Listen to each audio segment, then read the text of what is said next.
नमस्कार दोस्तों, आज हम लेकर आए हैं एक नया वीडियो जिसमें कक्षा 12वीं के कृषि संकाय के एग्रोबायोलॉजी विषय के प्रथम अध्याय पादप प्रजनन पर चर्चा करेंगे।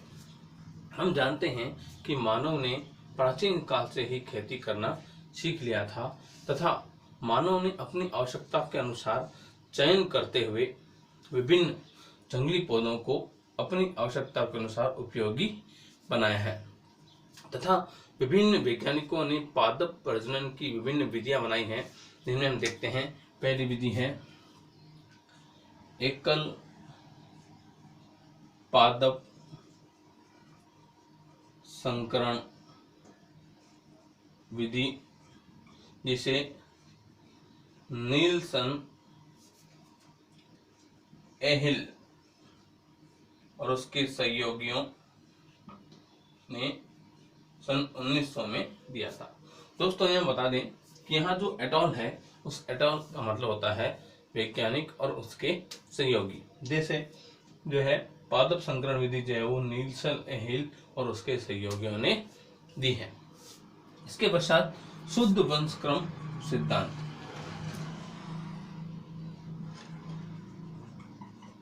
शुद्ध वंशक्रम सिद्धांत जोहानसन ने 1903 में दिया तथा हम यह भी जानते हैं कि वंशागति के नियम वो मेंडेल ने 1856 में दिए तथा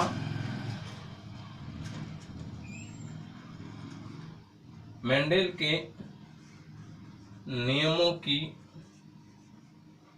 पुनः खोज सन 1900 में तीन वैज्ञानिकों ह्यूगो डी व्रिज, कार्ल कोरेन्स और एरिक वॉन सेरेमर ने की थी। कार्ल कोरेन्स,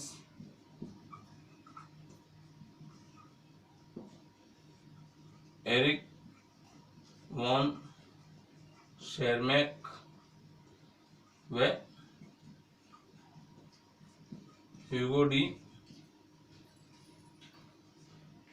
व्रिज, इन्होंने मेंडल के जो है वंशागति नियमों की पुनः खोज की थी तथा विभिन्न पादप प्रजनन विधियों का उपयोग करते हुए हमारे देश में विभिन्न प्रकार की पादप की फसलों की किस्मों का विकास, उन्नत किस्मों का विकास किया गया है।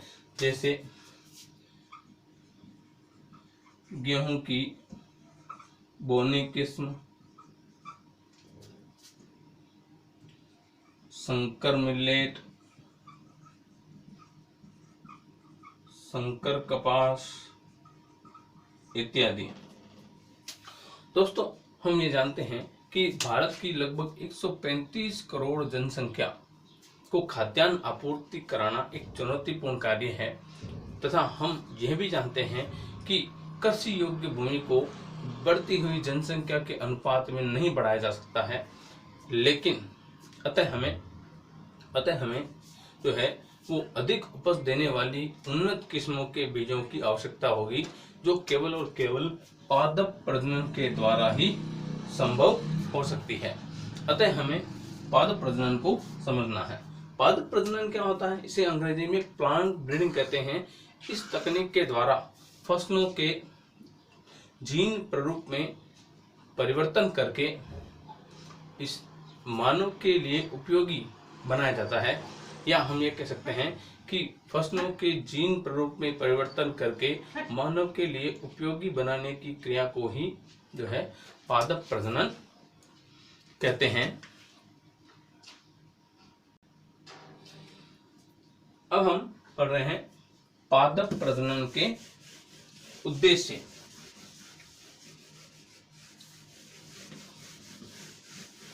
पादप प्रजनन के विभिन्न उद्देश्यों को हम पहले लिस्ट आउट कर लेते हैं।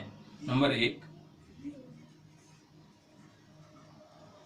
पहला उद्देश्य है अधिक उपज। दूसरा, उत्पाद गुणों में सुधार। तीसरा, कीट व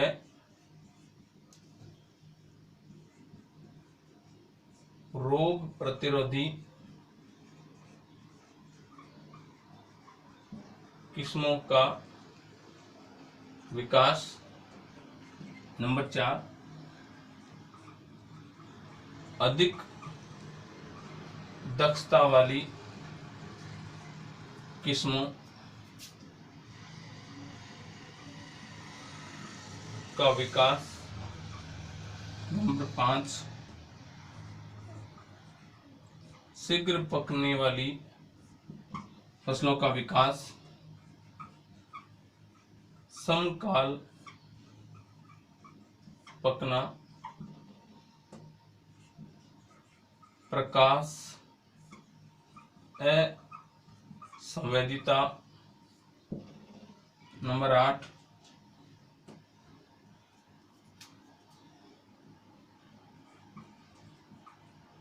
नई ऋतुओं के लिए फसलें। नंबर 9, सूखा एवं लवण प्रतिरोधी किस्मों का विकास। नंबर 10, अविषालु पदार्थों से मुक्ति। नंबर 11, प्रसुप्ति। और नंबर 12, अविसरण।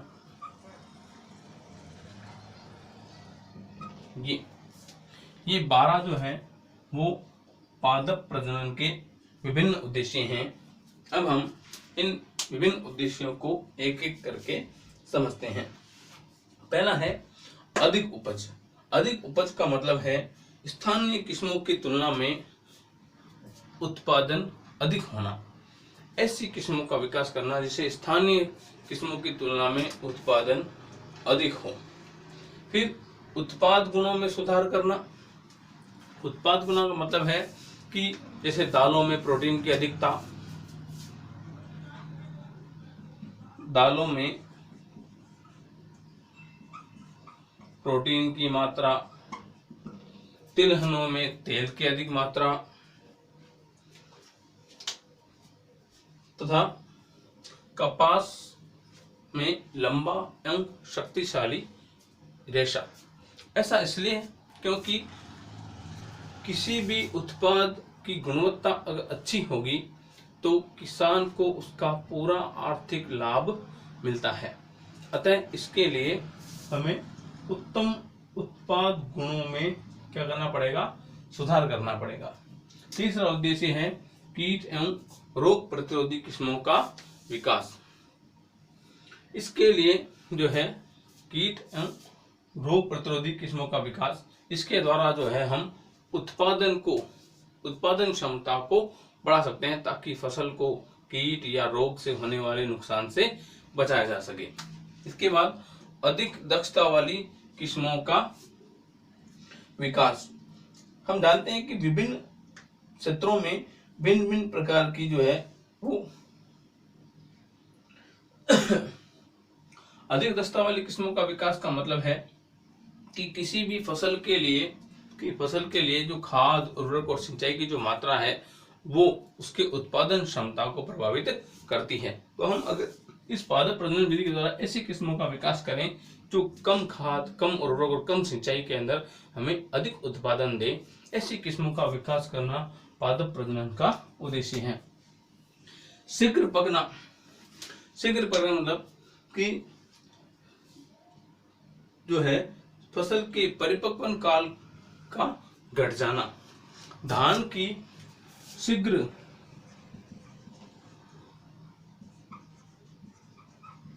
पकने वाली किस्म के कारण ही आज हम धान गेहूं के फसल चक्र को अपना सकते हैं।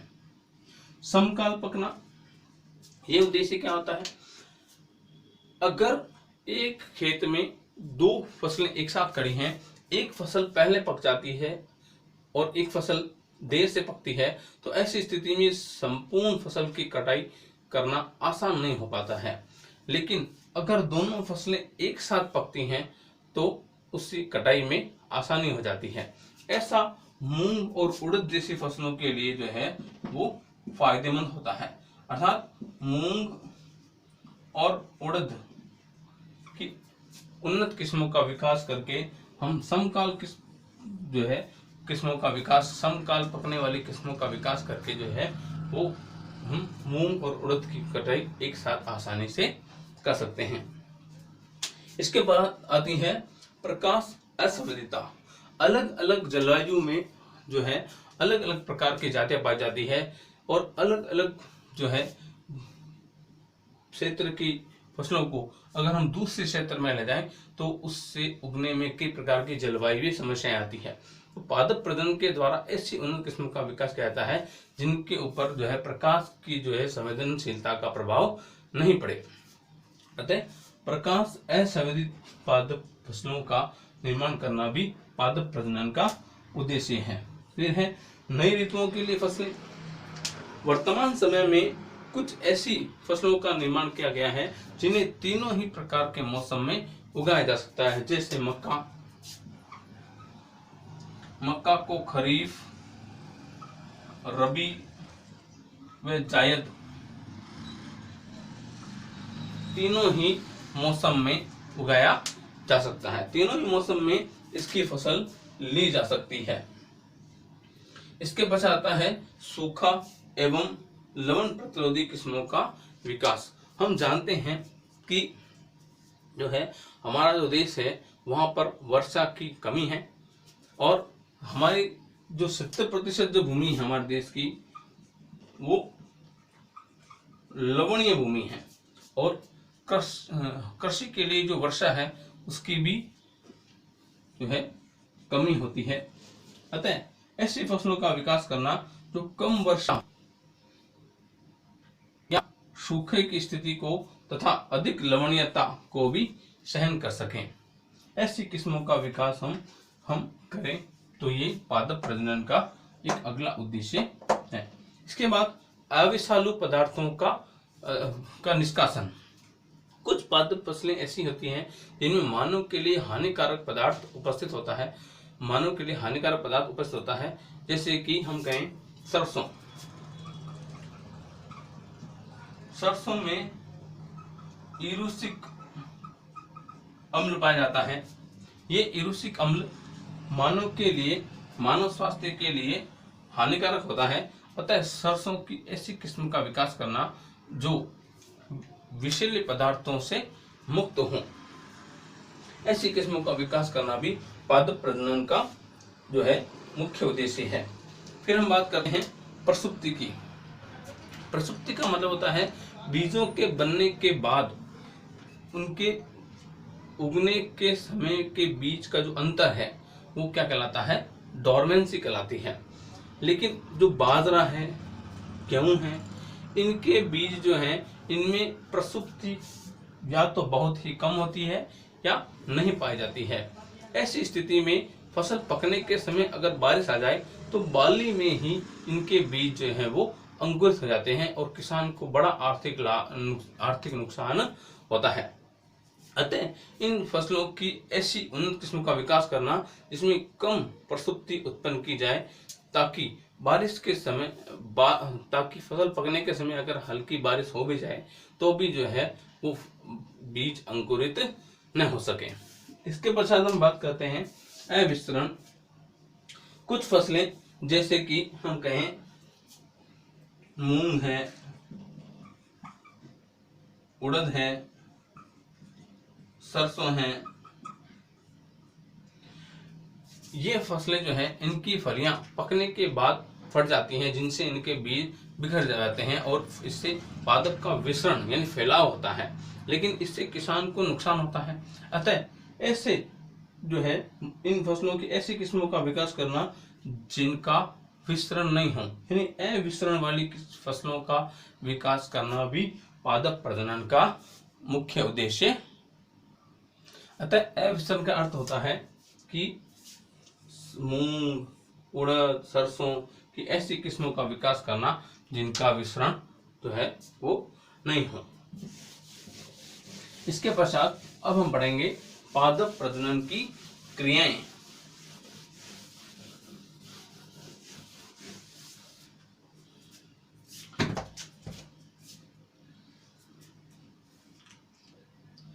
पादप प्रजनन की अब हम पढ़ेंगे पादप प्रजनन की क्रियाएं। दोस्तों, उन्नत किस्म के बीजों का विकास और उन बीजों का वितरण करने तक निम्न क्रियाएं करनी पड़ती हैं। उन्नत किस्मों का विकास एवं उनके बीजों का वितरण करने के लिए निम्न क्रियाएं करनी पड़ती हैं। नंबर 1, विविधता का उत्पादन। नंबर 2, चयन। नंबर 3, मूल्यांकन। नंबर 4, गुणन। नंबर 5, वितरण।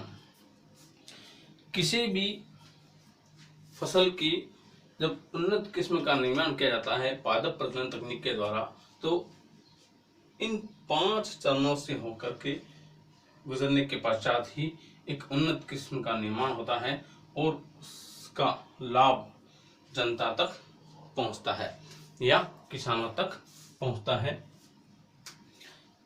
इसमें इसे कहते हैं क्रिएशन ऑफ वेरिएशन,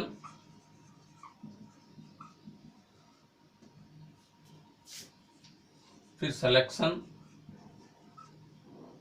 फिर उसका इवेल्युएशन, फिर उन्नत बीजों का मल्टीप्लिकेशन,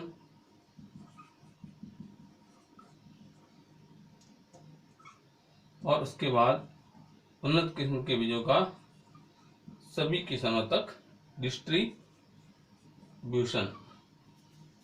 हम इस अध्याय में इन सभी बिंदुओं को एक एक करके पढ़ेंगे, लेकिन इस अध्याय में मुख्य रूप से हम इन 2 टॉपिक को डिटेल में पढ़ेंगे। ये इसी के अंतर्गत जो है वो हम समझेंगे। इसमें देखिए, सबसे पहले हम बात करते हैं विविधता का उत्पादन। विविधता होती क्या है कि फसल सुधार के लिए जो है विविधता जो है एक मूलभूत आवश्यकता है। हम जानते हैं कि अलग अलग क्षेत्र में अलग अलग जलवायु होती है और एक जाति के जो पादप हैं वो अलग अलग क्षेत्र में जो पाए जाते हैं उनमें थोड़ा सा आनुवंशिक परिवर्तन होता है। अर्थात एक फसल जाति या एक पादप जाति के अलग अलग क्षेत्र में पाए जाने के कारण उनमें जो आनुवंशिक संगठन में थोड़ा थोड़ा परिवर्तन होता है, वही वो उनकी क्या कहलाती है, विविधता, आनुवंशिक विविधता कहलाती है। और आनुवंशिक विविधता जो है वो किसी भी फसल में सुधार जो है तभी संभव हो सकता है जब किसी फसल के अंदर या किसी पादप समूह पादप के अंदर जो है वो विविधता पाई जाती है, तभी जो है उसमें फसल सुधार किया जा सकता है। अगर किसी फसल में हमें विविधता का उत्पादन करना है तो उससे हम विभिन्न विधियों द्वारा कर सकते हैं। जैसे कि नंबर 1 ग्राम्यन से बोलते हैं डोमेस्टिकेशन, नंबर 2 जनन द्रव्य संग्रह, नंबर 3 पादप पुनर्स्थापन से बोलते हैं प्लांट इंट्रोडक्शन, इसे बोलते हैं जर्म प्लाज्म कलेक्शन, नंबर 4 संकरण द्वारा, इसे बोलते हैं हाइब्रिडाइजेशन, नंबर 5 उत्परिवर्तन से हम कहते हैं म्यूटेशन, नंबर 6 बहुगुणिता,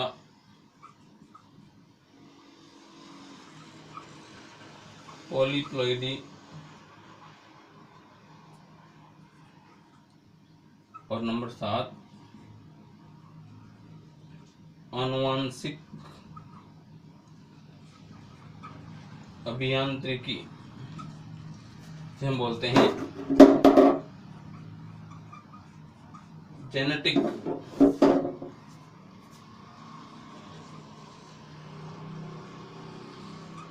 इंजीनियरिंग। इनके द्वारा हम विविधताओं का उत्पादन कर सकते हैं।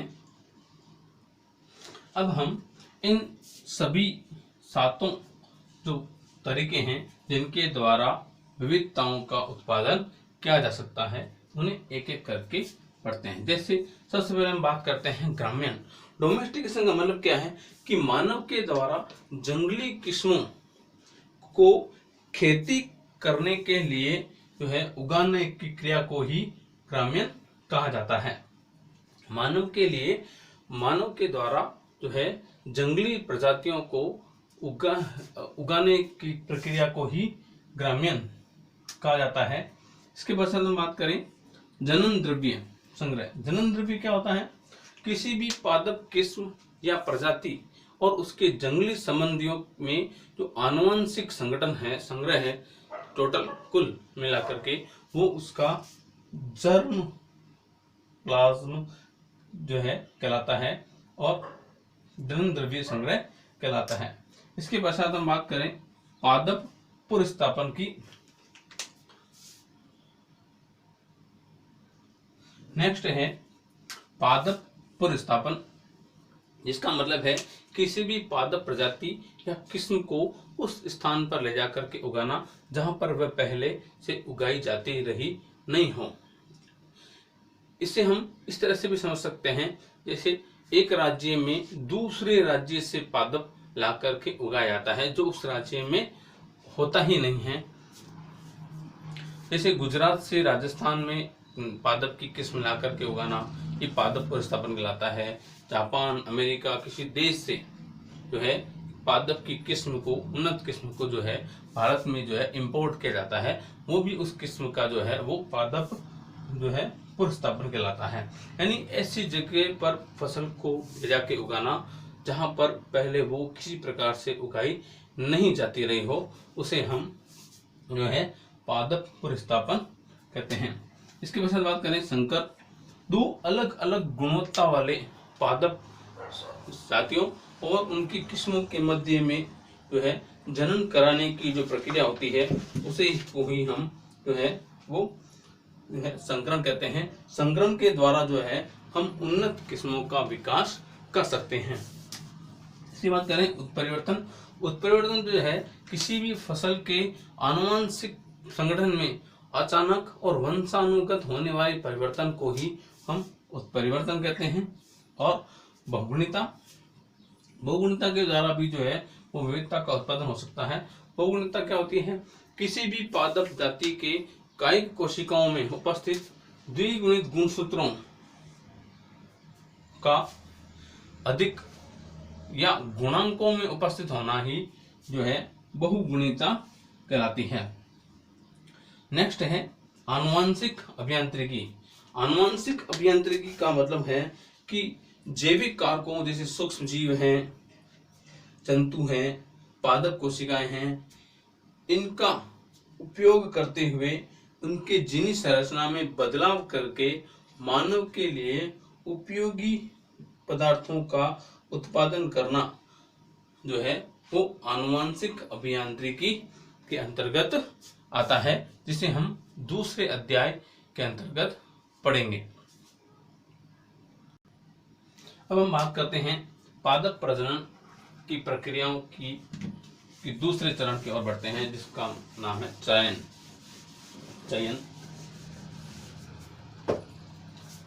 दूसरा है चयन, सिलेक्शन। इसके बाद हम देख रहे हैं चयन। किसी भी फसल में उपस्थित विविधता में से उन्नत और उत्तम गुणों वाली जो लाइनें हैं अर्थात बीज हैं उनको छांट करके अलग करना ही जो है वो चयन कहलाता है। जो है किसी भी ये पादप प्रजनन का जो है एक महत्वपूर्ण पहलू है। किसी भी फसल की नई किस्म जो है का निर्माण चयन पर ही निर्भर करता है, या हम ये कह सकते हैं कि चयन दक्षता पर ही किसी पादप प्रजनन कार्य जो है की सफलता निर्भर होती है। फिर है मूल्यांकन।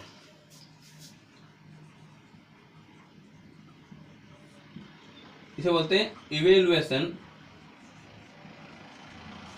वर्तमान किस्म का मतलब जो स्थानीय किसानों द्वारा उगाई जाती है, और उन्नत किस्म, इन दोनों के बीजों को एक या एक से अधिक ऋतुओं या मौसम तक जो है उगा करके इनकी गुणवत्ता की जांच की जाती है कि उन्नत किस्म और वर्तमान जो स्थानीय किस्म है उनमें से किस फसल के द्वारा किस फसल का उत्पादन जो है वो ज्यादा अच्छा है या आशानुकूल है।